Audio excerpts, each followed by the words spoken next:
are so sorry that we're missing your great party. We wanted to let you know how proud we are of you, how much we love you, and can't wait, hopefully, to spend more time with you now that you're going to have all this free time on your hands.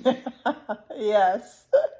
We love you so much, and we wish we were there, and have a wonderful time. I love you. Bye. All right. 1, 2, 3.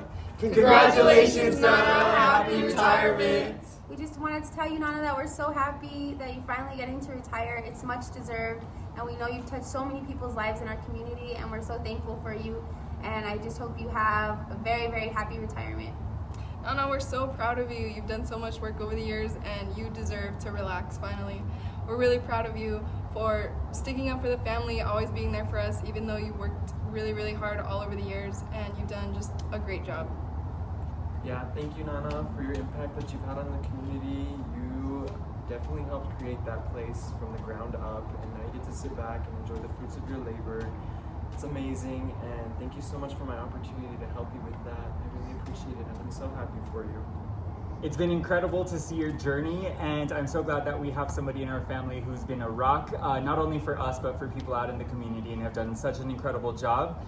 So kick back, go to the casino, and win all some more cars. Some more cars, yeah. We love you. Congratulations. Happy retirement. Beautiful. That was great. Woo! Beautiful. Mother, enjoy the food, enjoy the music, enjoy all these individuals who are here to celebrate with you, to make sure you are recognized in all the great things you've done. We know you've traveled the world. We know you've traveled the country. We've known you've established so many programs here in the Valley that will impact people for many years to come. So enjoy everything that you've done, because there's going to be no phone calls. There's going to be no Zoom calls. There's going to be no future meetings. So you're going to enjoy not only your children, your grandchildren, but your great-grandchildren during these retirement years. So we love you so much, and enjoy today's celebration for your retirement. Long as I have known Anita, she has given of herself selflessly and trained people. She's brought in so many opportunities for Mora and our community. I remember Mujeres Unidas, the Heifer International, Los de Mora, Collaborative Visions, and the list goes on and on and on. She comes up. I tell her, do you sleep at night? I said, because you sleep at, I told her, you come in the morning, you have all kinds of ideas. You have to have been thinking of them at night. And all the ideas are how to make our little corner of the world a better place to live in. So there's a lot going on. And from my point of view, the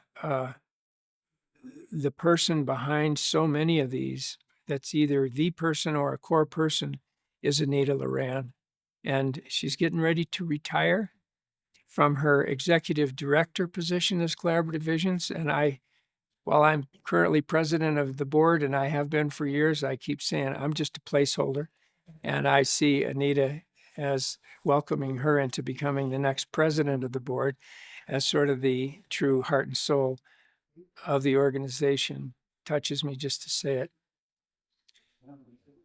And Anita is special.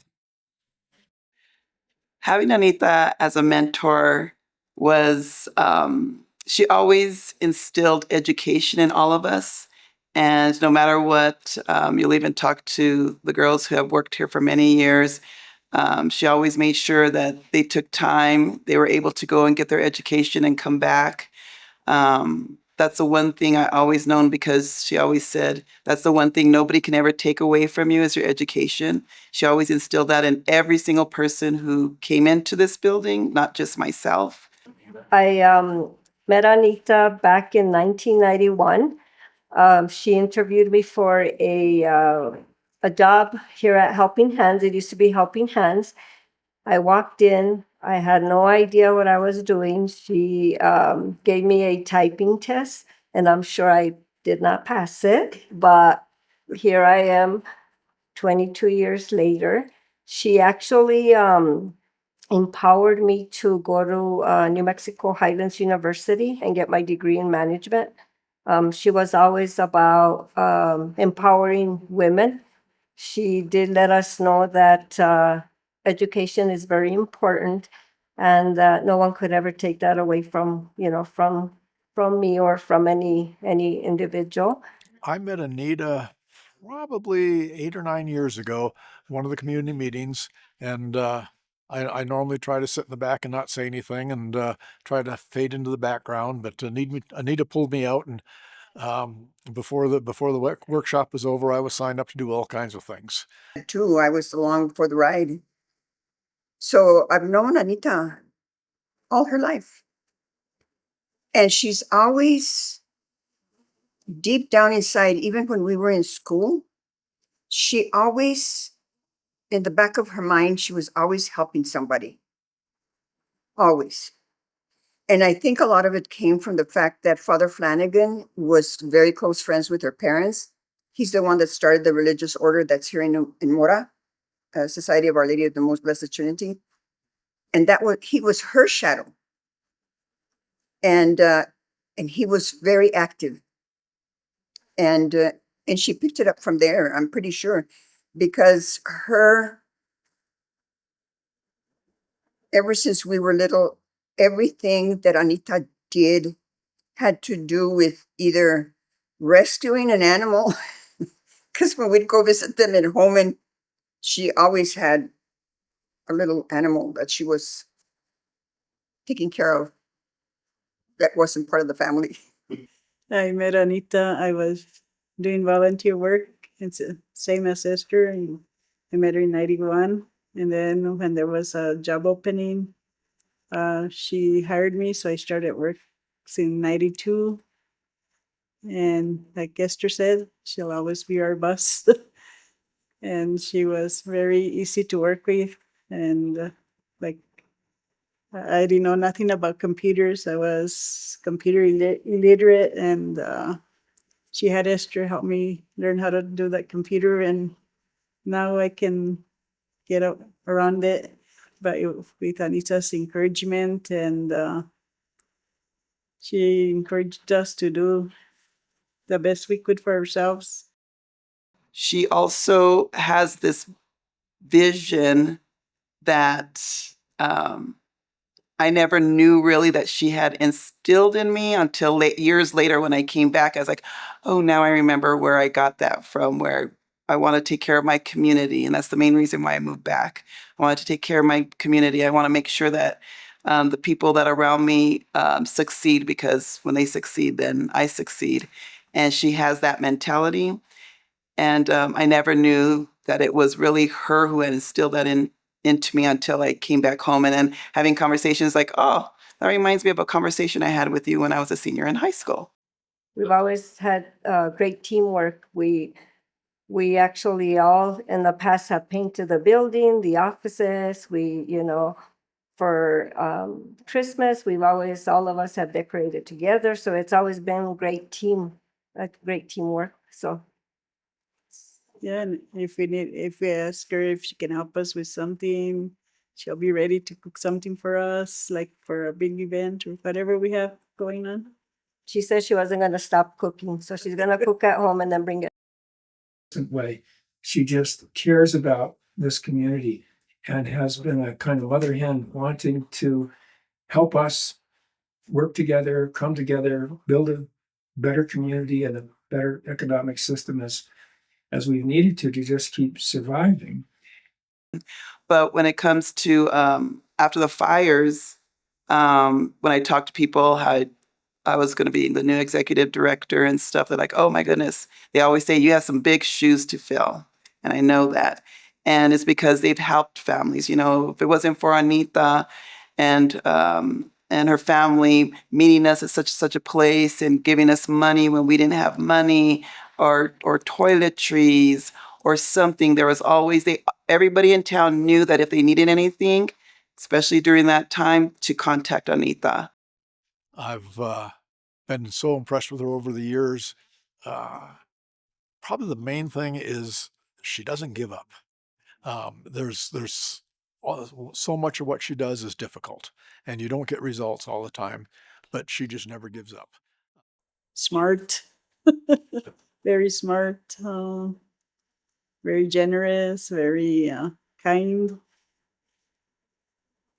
Very kind. She shows us emotional support when anything ever happens in our families. You know, she's always there for us.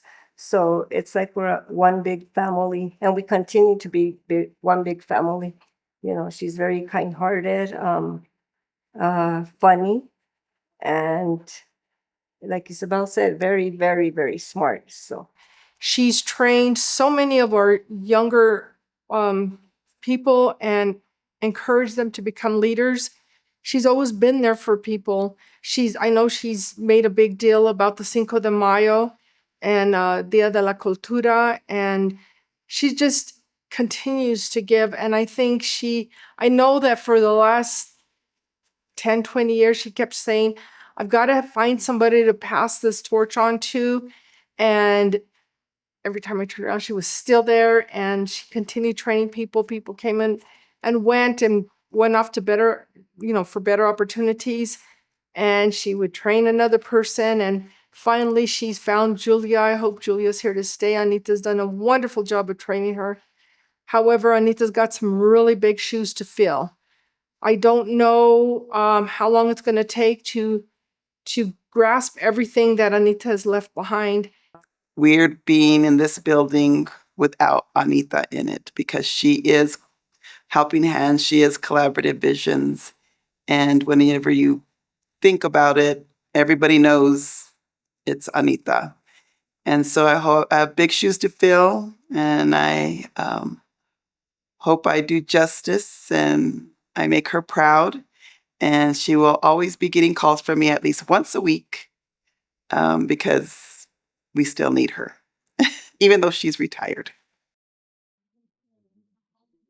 So Anita, Scott has asked me to give you a personal send-off. I'm not going to do it. I continue to expect you to continue to work on, you're never going to retire. So I think you're always going to be here. Thank you. her retirement is going to be bittersweet, you know. Yeah. I thank her for the many years she gave me the opportunity to work with her. So yeah, that's my story. I want to tell Anita not to forget to take her vitamins. She needs to stay healthy because I know that we have totally worn her out, but she still has a lot of life left in her. I'd like to see her travel to wherever she has dreamed of traveling to, spend as much time as she can with her family, her grandchildren, her children, and just see the world and see the beautiful things that there are. But please always come back to Mora. This is your home, and everything you see around you is because you've touched it and made things better for us. Anita, I love you. And I am so inspired by you. I always have been. I've used you as someone to inspire me to keep my focus. You're an angel to me and to this community. And may the fruits of all of your efforts and visions and dreams just keep blossoming. And may you enjoy watching from a little bit more of the sidelines it continue to come together. And bless you, thank you for making my life living in Mora so much more valuable and enriched and purposeful, for being someone I could support and play with all the way home. Thank you. Anita, we're going to miss you. And we love you. Oh. Anita, you are the reason that I am who I am today, and thank you.